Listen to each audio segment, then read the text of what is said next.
আমি তো সেই মেয়ে যে চাইতাম কেউ আমাকে তার রাগ অভিমান ভেঙে বুঝুক, কেউ আমাকে পরিবারের মতো নিঃস্বার্থভাবে ভালোবাসুক, কেউ আমাকে একটা শিশুর মতো হারানোর ভয়ে আগলে রাখুক। আমি সেই মেয়ে যে চাইতাম কেউ আমাকে তার সর্বোচ্চটা দিয়ে বিশ্বাস করুক, কেউ আমার কাছে না হয় নির্লজ্জ হয়ে সব কথা ভাগাভাগি করুক, কেউ না হয় নিজে থেকে আমার জন্য অপেক্ষায় বসে থাকুক, হাজারো ব্যস্ততা থাকা সত্ত্বেও একটা বার আমাকে জিজ্ঞাসা করুক আমি কেমন আছি, কি করছি।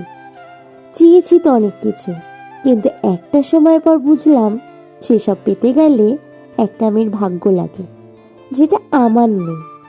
আমার কেবল আছে কিছু নিজস্ব কষ্ট।